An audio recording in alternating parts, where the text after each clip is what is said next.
Hey guys, welcome to episode 34 of the Attack the Rack podcast.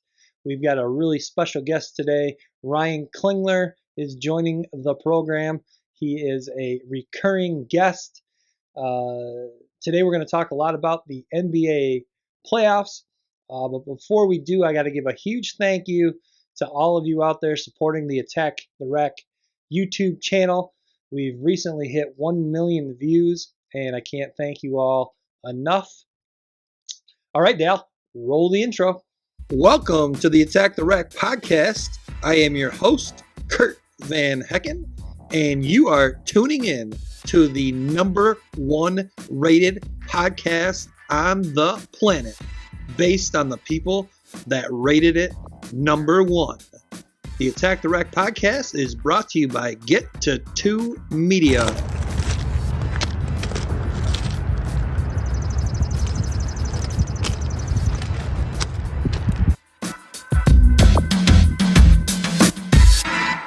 All right, and again, welcome to episode 34 of the Attack the Rack podcast. Again, we got Ryan Klingler joining us today. Ryan, thank you for being here. Oh, yeah, sure. Wouldn't miss this opportunity to talk to you, Kurt. Sipping on a cocktail. Shout out to my cuz Fuzz, Coach Klingler. What are you sipping on there? A little water. That'd be ice and water. Yeah, you got to work out later. You got to work out later on. I'm going to try to drop some LBs in the next 2 months here. Yeah, I see. What you do is you got to do what I do, and that's work out in the morning, and then you don't got to worry about it this time of day later in the day. True, Kurt, but it becomes a grind. Sometimes you got to mix it up to confuse the body. Okay. Confuse the muscles. All right. Well, what are you going to do today for your workout? Well, I'm going to hit legs today. Leg day? Leg day. Leg day. Tuesday leg day? Tuesday leg day. Any cardio? Might hit a little Peloton later on. Okay. After the workout. All right. Good for you, Ryan. Good for you. Sure. Why not? Ryan, I haven't hardly seen you in the last few weeks. Well, Kurt, you're a busy guy doing all that you do. You're a busy guy. Well, you were gone. You were gone on a long trip. Where was that at? London, England. Have you heard of it? I have, but I have not been. No, highly recommend it, Ryan. It is an absolutely beautiful city, clean city, bustling city. I would compare. I mean, again, I think I've talked about this when I did get back on the first podcast when I got back. The city is huge. It actually is, has more people in London than New York City. I didn't even realize that. But yeah, just a really nice mix of like these beautiful, brand new, modern day skyscrapers. But then there's also so much old buildings. So. Yeah. Pretty cool. We checked out Buckingham Palace and Wembley Stadium. And pretty unique architectural designs over there from what I hear. And oh yeah, the way the city is designed is so different than here with blocks and everything. So there's a lot of curvy road, angle roads, kind of like Detroit a little bit, only and a million times bigger. You mostly walked. Yeah, did a lot of walking. Not much subway or not much. Did a little bit of the tube, if we were going like long distances but then we would walk a lot after we got off the tube. Yeah, what was the most interesting thing you saw? Well, for me, being a sports fanatic, I thought Wembley Stadium was really cool. I guess they rebuilt it. I forget what year, sometime within the last 20 years or so. And it's huge, seats 90,000 people. We didn't get to go inside, but we walked all around it. Checked out the gift shop. They've got a Jacksonville Jaguars section in the gift shop because that's where, which I think the Jaguars I saw are going to play back-to-back weeks there this season. So yeah, it was a good trip. Nice. Well, I'm glad you had fun. It's good to get out and venture around the world. Yeah, looking forward to going back in September. Oh, geez, already? Yeah. Whoa! Yeah. Let's go. Yeah, so what's new with you? What's new with me? What, man, That's a great question, Kurt. Nothing's new. Yeah. You know, I do the same old things. Yeah. Get up in the morning, work out. Except for today. Except for today, because I'm putting it in the evening. Go to school, get the job done. Yep. Usually do some type of evening activity in the work realm. Yeah. Whatever that might be, and then time for a little house or yard work, and then off to bed, man. Once you own a home, you got to start taking care of it. Yeah. Nothing too much new in my world, Kurt. All right, Ryan. Well, hey, let's get into some NBA playoffs, because that's kind of the number one thing going on right now in the world of sports. Have you been watching the playoffs? You know, I've watched the what is this, the semifinals right now? Conference finals. Yeah. Conference finals. I have started to watch more NBA within these conference finals. I didn't get much into it. Watched a little bit of the Phoenix-Denver series because I thought that was a pretty interesting series and pretty explosive offensive output from each team. So, yeah, I mean, who doesn't? I mean, if you can't like Denver. They got a lot of pieces, obviously with the Joker, which I saw an interesting comment recently saying maybe him not winning the MVP took some pressure off the Nuggets. Okay. So maybe that's why he's continued to play well from the regular season into the postseason. Well, he certainly had a phenomenal postseason. What is he at? 8 triple doubles. Well, I think he just got past Wilt. Yeah. Went past Wilt hit last night. Yeah, I mean, as a fan of basketball, you can't appreciate kind of what he's doing and how he does it, because it doesn't look like much. And then all of a sudden you take a look at the box score and he's got 30, 15, and 10, and you're like, holy smokes. And, you know, when I was, and I'm kind of in the same boat. I really kind of just started watching recently, towards this juncture of the playoffs, and I didn't realize how good Denver is. I actually, even if you go back a couple episodes of the podcast, I predicted the Suns were going to beat them. What was I thinking? By the way, I've done absolutely horrible trying to predict these playoffs. I picked the Lakers then to also beat Denver. I got to say this. Well, and first of all, yeah, I didn't realize how many good players Denver has. I mean, Porter Jr., phenomenal. Jamal, phenomenal. Joker. I mean, great starting five. Yeah. Really well coached team. The bench has been playing well. But I got to say this. I'm not just saying this because you're sitting next to me, Ryan. But when I was watching the Nuggets the last couple games, and I'm watching Joker play, he reminds me of you when he play. Obviously you're a smaller version. Yes, yeah, condensed version. He's probably 100 times better. But obviously, you watched last night. Some of the shots he took, most of the shots that he didn't make were probably kind of tough shots that maybe sometimes I would force. And I think that's why that probably reminds you of. Well, the buzzer beater, yeah. So the buzzer beater, that was a Ryan Klingler shot. The ability to get the shot off when he needs to, whether he makes it or not, reminded me of some shots I had to take. Now most of those were missed. So, but flattered by the comparison. He's doing it at a super high level that only I could dream about. But we'll see. Hey, I'm getting back into a summer league.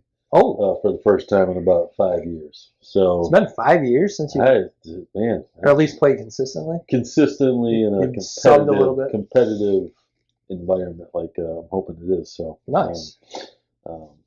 Where's that at? What league? I think it's just in the Holland Summer League. Holland City League. Yeah, Holland Summer City League. Should be. Speaking of playing basketball, Ryan, I've been doing. I know you've seen the series on the YouTube channel, Weight Loss Journey Through Basketball, doing mostly pretty light workouts at this point. But I would love to have you come on and do a episode of that where we have some sort of shooting competition or something. Just like a little shooting competition, a little pig or something. A little horse. Horse, yeah, that'd be cool. We should do that. Little trick shot type horse game, sure. But back to Joker. Today, I've heard it said by some people that he is a top 5 center of all time. I would say, and this is without really, I'm not, like I said, I have not been a huge NBA fan of the last probably 5 to 8 years. I would say to put someone in the top 5, they really, with 2 MVPs, he's probably in consideration. I would think maybe a little more longevity. I don't know off the top of our heads if we come up with 5. Obviously, probably Wilt, Bill, Hakeem, Shaq, Ewing. Yeah, I would. Yeah. Ewing. Ewing's probably on that outside the top 5 right now. I don't know if there's another. Is there another big name? Well, is Dirk Nowitzki a center? No. That's where I struggle with this. Is Joker really even a center? Yeah, I think he is because he's got to guard the biggest guy or the slowest guy out there on the floor. But think about when Hakeem played and Ewing played and when Shaq played, how, and you mentioned this on a previous podcast that you were on too, like comparing eras. When those guys played, they stayed in the post. Yeah. They were back to the basket. It was also, they had to really be physical, really to demand the ball and actually get the ball. Now with how the rules have changed and how less physical it is, it's a lot easier to get the ball into a Joker. Yeah. I think Joker's game probably is something that would be what is that? Go from generation to generation. I think he would have been able to transcendent. Thank you. He would have probably been able to play, in the 80s, probably even more so in the 70s, in the 60s, and obviously had adapted.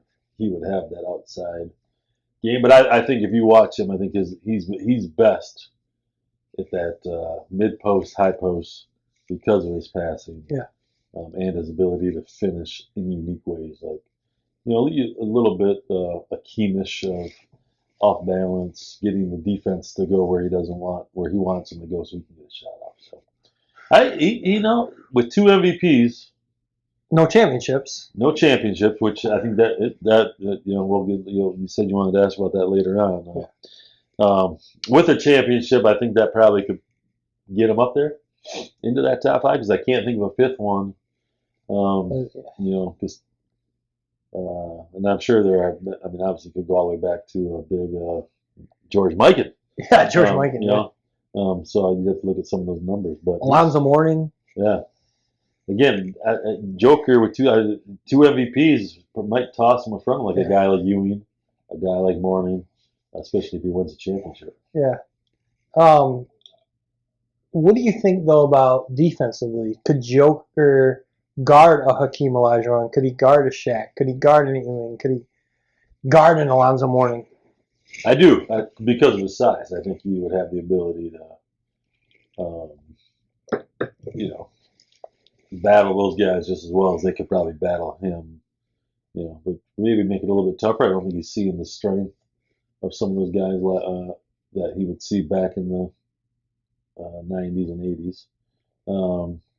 But I think he's big enough where he would. His ability to play that type of game would be okay. And then speaking of all-time players, I think it was.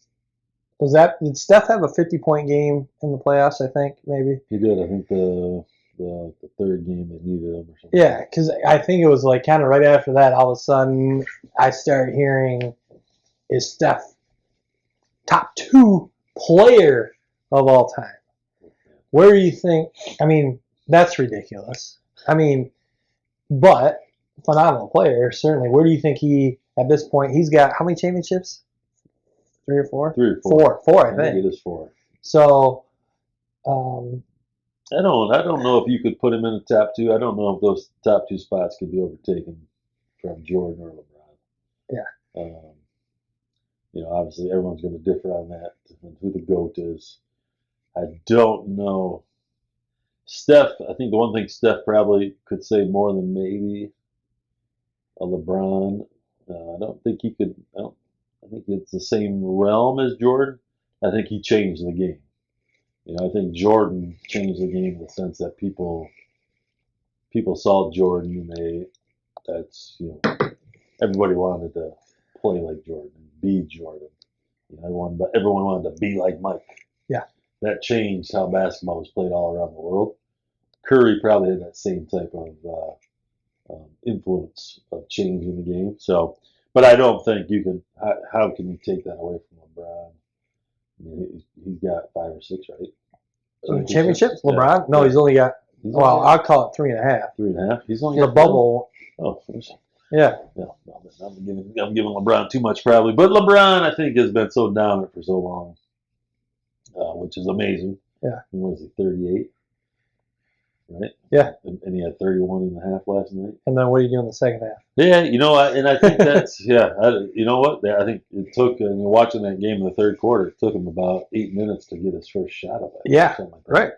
So I don't know if that's more on him or more on his teammates or more on coaching. Yeah, trying to get him to get downhill and get to the rim. Yeah. I can't see putting Steph, I guess, in that top two just because I think he's had to win some of those championships. He's had definitely the best team and should have won those games. Yeah. And you think someone like LeBron took that Cleveland team to a championship and that first one they didn't have. Did they have Kyrie in the first one? I don't think so either. Steph. Well, he only won one with Cleveland. Yes, right. Was it Kyrie on that team? Well, he won one with Cleveland. He won one with Miami, and he won the bubble. No. You're right. He won two. I don't know. That's where you need a fact check. Yeah. You're gonna have to hire another body around here. No, I think he won 2 with Miami. Then he went back to Cleveland and won 1. Yes. And then he won the half, which we'll give him credit for half for the. So did he get the bubble? So he won that one in Cleveland with Kyrie then. Yeah. Right. Yeah. So he didn't. He got the team there to the final. Yeah. Though. Yeah. I mean, that year he beat the Pistons when he just was unstoppable. Yeah. That was. Yeah. And that team was not very good. Right. Outside of LeBron. Yeah. At least talent-wise compared to the NBA. Yeah. Obviously, the guys are really good. So. Yeah, I think Steph is probably when he finishes is going to be a top 10 player. So somebody's going to be moved out of the top 10 that some of us old timers probably won't agree with. But. Yeah. No, I think you know what, and I don't want to get into the GOAT debate because I think you can make my opinion, Jordan hands down. I put Kobe number 2, LeBron 3. And again, I'm not including. I mean, we never saw Bill Russell play. We never saw Wilt Chamberlain play. I watched Kareem at the tail end of his career. So for me in my lifetime. Yeah, how about Kareem as the number 5 center? How did we forget Kareem? I don't know. Jeez. So yeah. David Robinson? You can't. Is he more power forward? No, he was center. Yeah. Joker's not in the top 5 yet. Let's just say that right now. For centers, yeah. But I heard an interesting thing today. It was on Jason Brown's podcast. One of his guests was saying, or maybe even he said it, in regards to, a feather in Jordan's cap for being the GOAT. Think about all the players that Jordan prevented, all the great players in Jordan's era and great teams that never won a championship.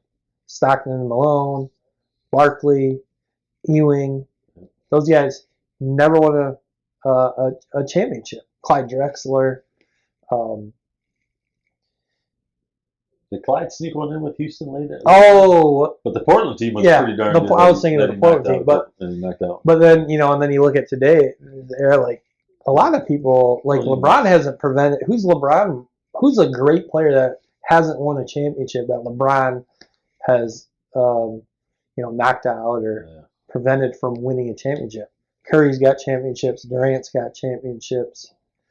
Probably nobody at this point that you would say. Giannis has a championship. So, I don't know. I thought it was pretty interesting way to look at it. That is. I mean, it definitely is.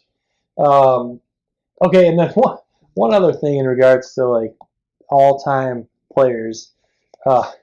We talked about on a previous podcast how ridiculous J.J. Redick can be on ESPN when he said Larry Bird wasn't a top 5 shooter of all time. Well, now he's saying Magic Johnson isn't a top 5 player of all time. Now, I don't think that's. I mean, that's debatable. I think you can come up with 5. You can argue for 5 other players than Magic to be in the top 5. I get that, but here's his reason. Because Magic didn't average 20 points a game for his career. That's why he thinks Magic is not a top 5 player of all time. Yeah, again, I think it's, obviously I mean, I think either, JJ's been out there and he knows what he's doing. He knows how to get clicks. He knows his opinion, and he's not afraid to kind of maybe state his opinion, and whether that's, you always wonder in those situations how truthful some of that is. Like, is it for the clicks, or is it for the? Because if he doesn't have a debate, then are you out of the mix a little bit? So, I think if you look at Magic, and again, we're talking now. You think about this, like he came in the league 40 years ago. Like, holy smokes. That's crazy. Right? That is crazy. You think about that, right? Yeah. I mean, 70. Yeah. I don't know. The year he got drafted, like 79, right? Or something. Well, 79 was when he won it. So right? His rookie season was 79, 80. Yeah. And that I think, somewhere if you look, that first NBA championship series where he had to play center. Yeah. I think he averaged over 20. Yeah. Might even been more. So I think it depends. When you talk about like a player like that, he could, if he would have been on a different team in a different system, he's someone that probably could have averaged 30 a game. I think. I think he wasn't going to shoot it, but he wouldn't shoot it that many times. Yeah, no, but he wanted. Yeah, his game was more involved to be a passer. And I don't know what his career stats are. Well, I think and he was close to 20. I think he averaged 19 for his career.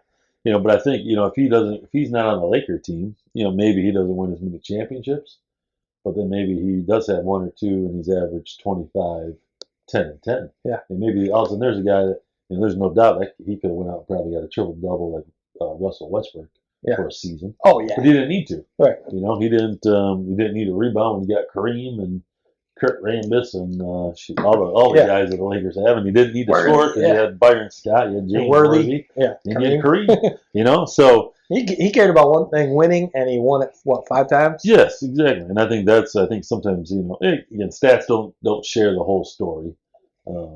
So I think I think if you talk to basketball people, they're not going to base it completely on points. He was a winner. He wanted to win. That's all he cared about. At least on the basketball floor. So I don't, top 5 or not, who knows? Because there are so many great players and you go era to era, but definitely a legend of the game. Yeah, probably the best point guard. I mean, me and you kind of maybe leans a little bit towards Isaiah Thomas because of our fandom, but yeah. I would never say Isaiah is probably the best little point guard under 6 foot player. I'd probably put Magic in. Like if you were starting a team with a point guard, you would go. I'm probably going Magic. Okay. Because of his size and ability to kind of guard all 5 positions. I love the flexibility. Yeah. Love the ability he makes people better. Yeah. So I would say Isaiah and him are in the top 5, along with a couple other point guards from this era and that 80s and 90s time. Sorry, I actually do have one more. I want to hear who you think where this guy kind of fits in all time. Obviously not top 5, not top 10, but and I'm confused by this. Carmelo Anthony has just announced that he's retiring. Wasn't he? He must have Or been. it was just. It must have been on a roster at some point, right? Yeah, I don't know. I'm You confused think by about. It's always hard to tell. Like, I mean, who's the? He didn't play this season at all, did he? I don't know. I don't think Was so. he on the team? I don't think so. But maybe he. So you look at last night, Tristan Thompson, yeah. hadn't played all season. Yeah. Last night was like the first time, and like the Lakers picked him up late in the month or something like that. So I think NBA wise, he probably was someone who was hoping to probably jump on the team. Okay. It didn't work out, so now you announce your retirement. I mean, yeah, probably not top 5, but he's in the top 10 scoring all time. Yeah. Number 9, I think. Yes. And had he did not win a championship, but had he won a championship, I think his career is probably viewed a little differently. Or had he been able to stay with one team, and he didn't ever really play on. Those Nuggets teams he played on were okay. Yeah. The Knicks teams were never very good. Kind of an 8th seed, probably. I wonder if they ever got in the playoffs. He never played on a contender. No, for sure. No, and I think that changes again. That changes how you are looked a little bit. But he also never hopped on it. Well, he never really. He never hopped on a late team to make a big 3 or anything. Yeah, he never. Yeah. No, I would. Yeah, I don't know, but probably not in the top 10 either. But I don't think he's be the number 10 scorer. You obviously played a long time, and you can make shots. Yeah, definitely a Hall of Famer. Yes. So, and speaking of retiring, did you see today LeBron was talking about? I don't know if it was in a tweet or if he just said in a press conference last night, but he's now talking about possibly retiring. I saw it in the press conference last night on highlights. Yeah. I actually did not stay up and watch that last shot. I think I went to bed with 5 minutes because I thought well, there wasn't a last shot. Well, it got blocked, so it still counts as a shot. Yeah. But I did see his press conference afterwards, where he mentioned something like that. And I do think, at least the statement I think I heard was like, hey, he said,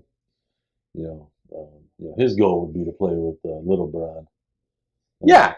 But to LeBron's credit, he said that might not be Bronny's goal, and so maybe that makes a difference as to what he decides to do or how he prolongs his future. I just wonder if, in reality, is Bronny really ever going to be an NBA player? I'm sure he'll get an opportunity, but is he really that good? And maybe now, LeBron has said that for the last couple of years, and now is it like, well, what's the reality here? Is he really not an NBA caliber player? And if he's not really an NBA caliber player, can I get out now and go enjoy?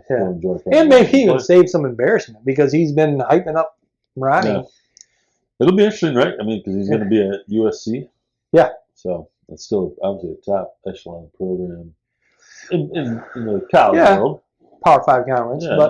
But I would think that if this is going to happen, I don't know where LeBron is with his contract with the Lakers, but I would think that Bronny would have to come out after 1 year or maybe 2 years of college if this whole LeBron playing with Bronny is going to happen. And I don't think Bronny is a year or two away from the NBA. Yeah, I could not. And again, he'll get an opportunity because he's Bronny James. Yeah. And I don't know enough about Bronny or how he plays. Obviously, to be in a Power 5 conference, he must have some ability.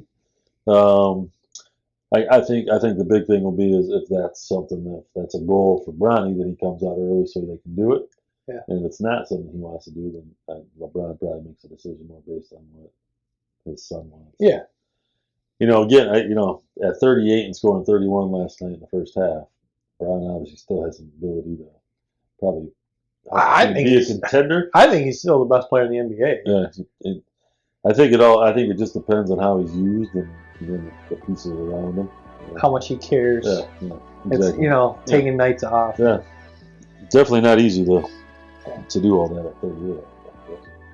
All right, I'm going to take a quick break, and then we'll be back with more of the Attack the Rack podcast.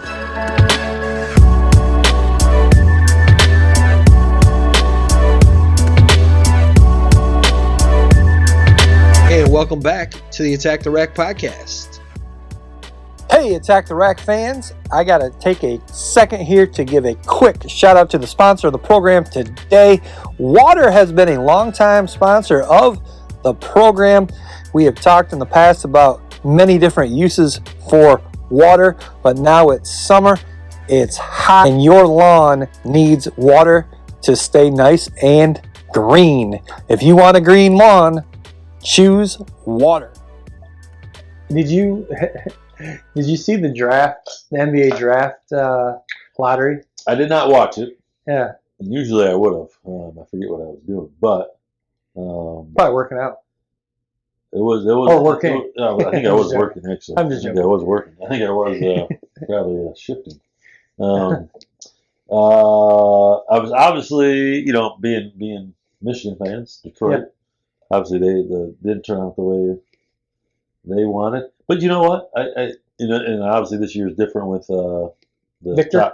Victor. Wembanyama. Yeah, but we've had the first pick before, and we didn't do very well with that one. So maybe it's a blessing in disguise that we're forced not to have the number one, and we got to do a little more digging and find the right person to help us build another contender with the bad boys. Well, and the Pistons had one of two teams that had the highest chance to get the number one pick, and certainly, and we know. Well, that's how it is for Lions fans, Tigers fans, Pistons fans. And we know how it goes. And if I'm not mistaken, who won the first pick? San Antonio. Yeah, which it seems to always happen that they just happen to have maybe when the best prospect is available. Yes. They're going to get that opportunity. Yes, this is the third time. David Robinson, Tim Duncan, and that's obviously, I'm sure no one will ever be able to prove it, but it seems a little bit fishy in the NBA world. Now speaking of Victor Wembanyama, however you say his name, clear cut number one pick, top prospect. People are saying that he is a bigger prospect than LeBron James was. Now I don't know a ton about this kid.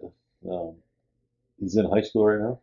Well, he's in France. He plays overseas and plays in a pro system. Before you continue, the fact that you just said I don't know much about him, right there, that right there proves that he's not a bigger prospect than LeBron James, because everybody in the country knew who LeBron James was since he was a junior in high school. But do you think that if you ask an NBA fan right now, they would know who he is? They probably have a bigger background on him. I would say, I think in the terms of the basketball world, this is maybe why some people would think he's a bigger prospect, because he's already playing against pro athletes. So he's kind of has maybe a little bit more shown the ability to do some things. Whereas LeBron, obviously a phenom, but only did that against high school kids. And obviously LeBron has surpassed all the expectations, I think, that were expected out of him, that a 17-year-old kid probably had on him. I mean, that's amazing what he's was able to do early on and obviously prolong. To me, again, without knowing a ton, playing against pros or playing in a pro league, people probably feel like they probably have a better idea of what he's capable of than maybe what they did in LeBron at his time, because he was doing it against high school type kids and not maybe older. And he's 7'5". And he's 7'5". And to me, from what I've seen, he looks a little bit like KD-ish. Yeah. So he has that ability, and maybe even a little better player than. If he can have a career like KD, he's going to be doing himself. So. Well, and I guess the only other argument I would make against him being a bigger prospect than LeBron too is, in this day, again back to your point, I haven't really seen him much. In this day and age of social media and so many different ways to see players, that it wasn't like that when LeBron was in high school, yet we still all knew about him. Yeah, yeah. So, but LeBron was in the U.S. This guy's in France. Exactly. I think there's a little difference there, and I don't know this guy if he has quite the the mojo that LeBron probably had. Maybe he didn't have his. LeBron had a lot of people probably behind him pushing that narrative. I'm not sure this guy is probably maybe without knowing much about him, maybe doesn't have quite that push. Yeah. In the social media realm. Yeah. Speaking of social media realm, Kurt. Yeah. Scrolling last night before the end of the Laker game, I saw a post on the Attack the Rack media about 1 million views. Yeah. We've got the Attack the Rack YouTube channel has surpassed 1 million views. That's pretty crazy. Well, that's congratulations. And thank you. Hopefully, maybe you popped a bottle last night. And no, that's today's celebration. Yep. Well, congrats. It's got to be. I would expect some fireworks on the page and maybe some balloons being released. Yeah, maybe at 2 million we'll do something. Okay. Right. But no, thanks. Switching now from the Pistons draft to the Lions draft, kind of some surprises, but yet pretty good. Maybe, I don't know. Yeah, I think it depends on who you listen to, right? Yeah. I think if you listen to Louis Riddick, he seems to be a big backer right now. Yeah, oh yeah, he's he makes the Lions seem like they're going to be the greatest team ever. I was just talking to some friends about maybe going to try to catch the opener. In Kansas City. It's at Kansas City. It is at Kansas City, so it'll be a little drive. It's not an awful I'll be drive. in London. I'll be in London for that one. Yeah. Well, I want to ask you to come along. Well, maybe later in the season, I'd love to go to it. Well, yeah, definitely. I wouldn't mind. I mean, here's the thing. I think in sports, you never know. I mean, how many really surefire things have there been? Yeah. Whether you're talking about prospects and drafts and even free agents, the kid out of Alabama looks like he's going to be a baller. The linebacker looks like a beast. They seem to be signing all the right free agents. Yeah. A lot of things clicked last year when you look at their record, finishing 8-2. I mean, you got to feel good about that stuff, but we all know it's still the Lions. Yeah. So we don't know what type of roar is going to be restored. Yeah. Well, and I don't ever get the restore the roar. Restore the roar from when? The year they went to the NFC Championship in '91? 1 year is all we're talking about. But we've been restoring the roar since the inception of the Lions in 19 whatever the hell it was. Well, on the last podcast, I went through the schedule, and I went through game by game, and I came up with what I believe to be an 11-6 record. However, I did adjust it and say, you know what? There's going to be, and I'm being gracious when I say this. There's going to be one same old Lions game where it's a game they should win and they lose. I only gave them one, so I did adjust it and just say there's going to be one. So I'm saying 10 and 7 because normally there's 4 of those. Exactly. That's why I'm being very gracious. So I came up then. I adjusted it and said, all right, I don't know which one it's going to be. I came up with an 11-6 record, but I said, no, there's going to be one where they should win that they lose, so I'm going to go 10-7. I want to really quickly go through the schedule right now. Okay. I have not looked at it, so I have no clue. Exactly, which is good. This is what I wanted to do it this way. So, game 1 at Kansas City. Probably a loss. Okay, 0-1. Home versus Seattle. I'm taking a win. Win? Yep. Okay, 1-1. Home versus Atlanta. Win. All right, 2-1. At Green Bay. That's a win. 3-1. Home versus Carolina.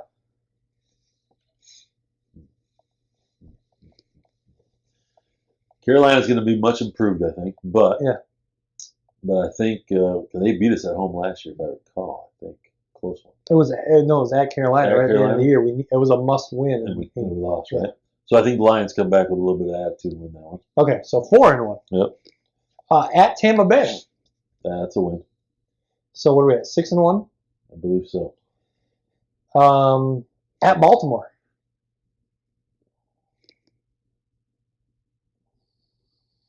Over the road, probably a loss. Okay, Probably a loss. that's fair. 6-2, and then home versus the Raiders. That's a win. 7-2, and then they go to San Diego Superchargers. Probably a loss. Long cross country road trip, never very good. Yep. So 7-3. I agree with you there, but I did take some heat on that one. Okay. Picking the Chargers to win that one. 7-3, and then home versus Chicago. That's a win. Yep. 8-3. Home versus Green Bay. Win. Win. 9-3. At New Orleans. Probably a win. Okay. 10-3, and then at Chicago. Man, it's got to be a win. I would think so. 11-3. Home versus Denver. Denver's going to be a little bit better, I think. I'm It's probably home. going to go Denver. Okay. 11. That's maybe the one that I think Okay. that gets away from us. Okay. 11-4, and then the Lions, travel to Minnesota. Probably a loss. Okay. That's 11-5, and then at Dallas. At Dallas. I think we're at 10-5. Yeah, you're right. We're at jump one. I think we jumped one. Yeah. So 10-5. What's the At Dallas. At Dallas? Yeah. Man. After coming off 2 losses, I would say we got to be praying for a win. Okay. So 11-5, 11-5. and then we wrap up at home against Minnesota. And then probably win there. Okay. Yeah. So 11-6. Yeah. So no, 12-5. You went. 12-5. Yeah. What is it? 17 games. Yeah. Okay. Yeah. I agree with you. Is there? I know they play on Thursday night a couple times. Well, that's the interesting thing about their schedule, Ryan, is they obviously they were given the season opening game on that Thursday night with Kansas City. They also have obviously their Thanksgiving. Yep. That's a showcase primetime game, even though it's at noon, 12:30. They also have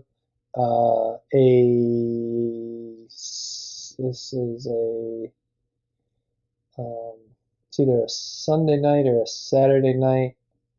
Or I'm sorry, Sunday night or Monday night game with Green Bay on the 28th of September. So primetime game. They also have a primetime game with the Raiders. Yeah. They also have a Saturday night game with the Cowboys. And then their last game of the season, Minnesota, is still to be determined. I would guess that's a game that could possibly come down to prime time in a spot. Yeah, that could possibly come down to the division winner. Yeah. That could end up being a primetime game. So yeah. So 12. They're featured quite a bit. 12-5 is what we thought. That's what you thought. I said 11-6, but again I adjusted it to 10-7. I would say, and that is based off. I think if their offense can play like they did last year for the most part, especially the last 10 games, you've added some defensive players. You got to be feeling good. Now, hey, I'll tell you right now, I can say in my head that 12-5 sounds probably almost unrealistic. Go Lions. Yeah. But it is the Lions, and they could easily start 0-5, and then you're scrambling the rest of the year. So, but we're looking forward to good things. I mean, they should be good. On paper, they're going to be good. Yeah. There's no reason to believe they're not going to be good, except for the fact that they're the Detroit Lions. Yeah. But maybe not the same old Lions with Dan Campbell leading the charge. Yeah. Hey, jumping back now into basketball and how busy you are. I know, and you're a college coach now at Hope College Division III school here in West Michigan. It's AAU season. You've had to do a little bit of recruiting. How's that been? Yeah, it's it's different. You know me. I'm a quiet guy. So it forces you out of the realm of your Quiet except when you're on the sideline coaching. Yes, well, yeah, true. It depends where I'm coaching, but um, yeah, it's interesting. It's fun. I do like. I mean, I love basketball. So obviously, when you get out and get to watch good players, good teams, good coaches, you get to see people that you know and have known for a long time, whether it's coaches, officials, families, parents. That all is really fun. Um, you know, just like any other where you're trying to gauge some prospects, you can look for some intangibles. You look for skill. That doesn't always mean success at any level, whether it's college, pro, or whatever, right? So there's always a little bit of probably some, it's going to depend on the kid, Yeah. and the situation that he surrounds himself with. But I enjoy it because I enjoy going out and kind of being part of basketball. So Yeah, I don't know. In my mind, I would think that recruiting at the D3 level has to be really unique because there's an echelon of player that you can already eliminate. The D1 talent, the D2 talent, those guys you don't even need to worry about, think about, talk to, recruit at all. To me, that seems really kind of unique recruiting for a D3 program. yeah, I think it's I think the key is Because you're not only do you want to get guys that are probably considered maybe D3 type players, but you want the D2 type kid, and a lot of times I think you're looking for whether they're whatever level you think they may be at, because and again it's going to depend on the kid and the parent and the family. Some people just want the best school. Yeah. And sometimes we just want the best player. And that player might not be all basketball related.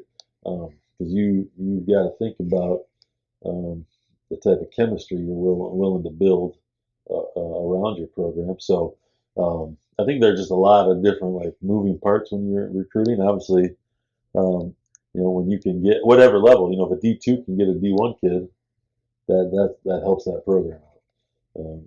At the D3 level, if we can get a D2 kid or someone who should be playing somewhere else, that helps you out as a program.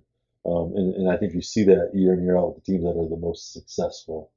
They have a player or two that they were able to convince that this is the right spot for them, and that makes a difference.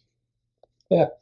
And then you've also seen AAU this spring from a different angle as you have officiated some AAU. Now, you've done a lot of officiating.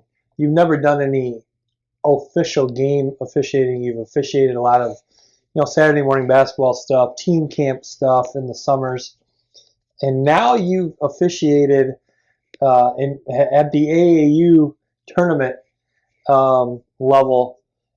You have so many great stories. I love talking to you after you finish a day of officiating. You have so many great stories. Any good stories from what was it last Saturday? 2 weeks ago Saturday. Yeah. You officiated at an AAU tournament. Any good stories from that one? I haven't talked to you since. Yeah, yeah. To me, I think the best part about officiating, and again, before I even, when I got out of high school coaching, I almost became an official, and then the college opportunity presented itself. I think every coach should probably have to officiate, because I think it opens your eyes to not only what maybe you see, but what the official is trying to gauge through a game that is very fast. And obviously, as you move up grade levels and age of players, the game moves a little faster. I had a coach this past AU tournament, my first real AU experience. First working with Ken George, one of the assistants at Hope, so he got us into the AU thing. So shout out to Coach George, who had done some time as officiating, so trusted his experience. But I had a coach who at one point was just on me how I wasn't calling enough or was getting kind of physical, and maybe I'd missed a call, and he thought like my purpose out there was to get someone hurt. You thought you were trying to get Yeah, something like hurt. if I didn't do a better job, Classic. or if I wasn't more in tune with the game or something like that someone was going to get hurt, and it almost looked like I wanted that to happen. I mean, come on, let's have some ability to. Nobody wants that. No. But I think, as a coach, if you put yourself in the shoes of an official and do that, whether it's a summer league, whether get involved, do one of your games in the summer where you can just for a moment kind of see how fast the game is, how tough it is, um, and understand that every official out there, whether obviously I've been around long enough coaching with you, I'm not one to shy away from getting on officials. Well, yeah, I was just gonna say, yeah, I appreciate what you're saying, Ryan. You've been officiating in the summers for years now. Yes, mostly girls. Yeah, okay. Mostly But girls. as a high school coach, Yep. even though for the last how many ever years of your high school coaching career, you were officiating. Yes. You still did a really nice job of getting on the officials come your season. But I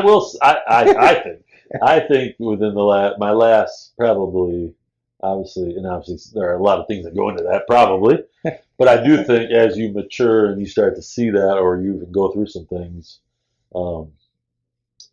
you can have a little more appreciation. And I think officials would say the same thing about me. Like, no doubt that you've changed how you interact with officials. I'm probably a little more understanding. I still have my beliefs or my thoughts in a game situation.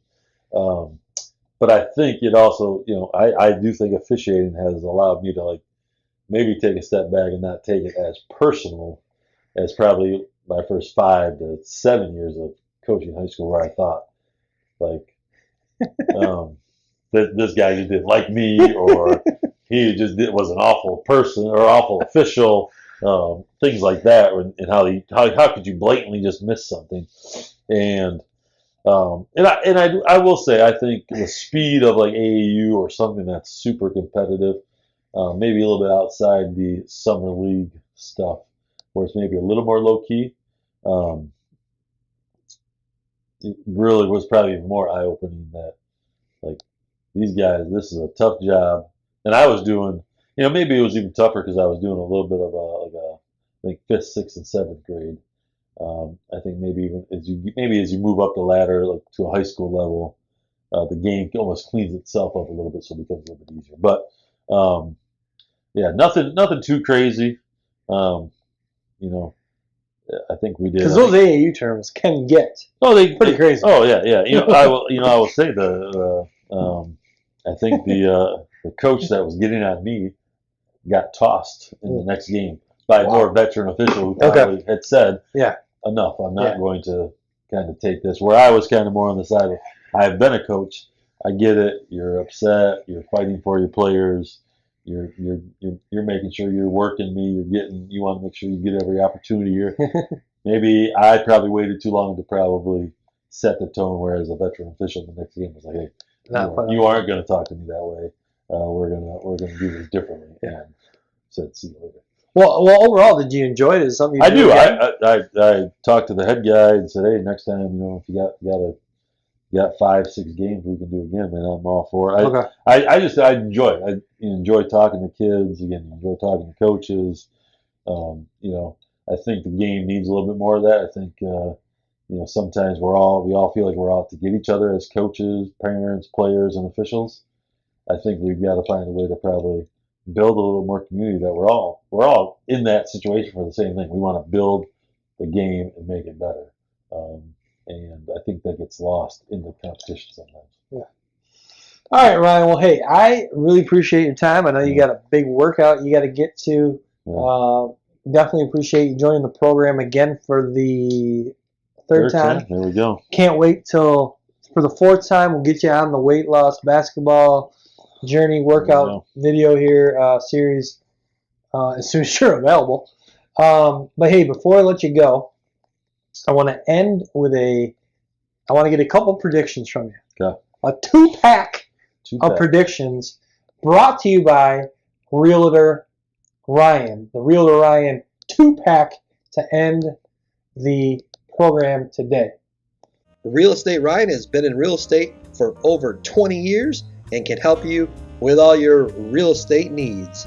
Realtor Ryan has helped me in my journey in learning about real estate, and he can do the same for you, whether you're looking to buy, sell, or just learn more about real estate in general.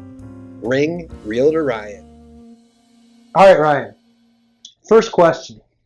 Who are you predicting tonight? Heat, Celtics, game 4, Heat are up 3-0. I can't imagine the Celtics getting swept, but they did. They struggled in game 3. So tonight's game 4. Yeah. And speaking to someone earlier, I actually said I'd love to see the Nuggets and the Heat in the finals. Let's just make it happen tonight. Let's get to the finals. Let's go Heat. And the Heat, 8th seed. That is, you're right. What do you? I don't know. What do you think of that? What do you think that says about the NBA? Well, that's maybe just how competitive it is. I think you talk about your predictions. Yeah. I'm not sure the last time an 8th seed made probably the conference finals / maybe the finals. Yeah. So the Heat are playing well. Again, it's one of those teams that's kind of been constructed to fit their systems and their beliefs. Spoelstra, phenomenal coach. Well, might be the best. The whole organization. I think you think Pat Riley at the top. Again, I think they did it their way. They didn't go out there and hunt for maybe the best player. They hunted for the best. Their needs. Yeah. All right. So, and then question number 2 in this 2-pack brought to you by Realtor Ryan. Who are you picking to win the NBA Finals? I think the Nuggets are playing too well, and I think they're pretty determined. I think when you got someone like Joker, who I think is out to prove that he maybe is one of the best players in the league, if not the best. I think you got a guy like Jamal Murray, who's coming off of the ACL injury a couple of years ago, and he was playing really well before he got hurt. I think someone mentioned to me.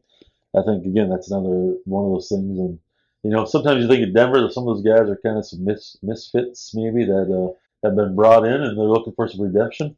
Let's go Nuggets. All right. So Nuggets Heat. Nuggets Heat. Nuggets in 6. Nuggets in 6. All right, Ryan. Well, hey, thanks for joining us again. Looking forward again to having you back again, and enjoy your workout. Hey, always enjoy the Rack podcast. Can't wait to be on again. All right. Please subscribe to the Attack the Rack YouTube channel and hit the notification bell so you are updated every time we post. Also, please like, comment, and share.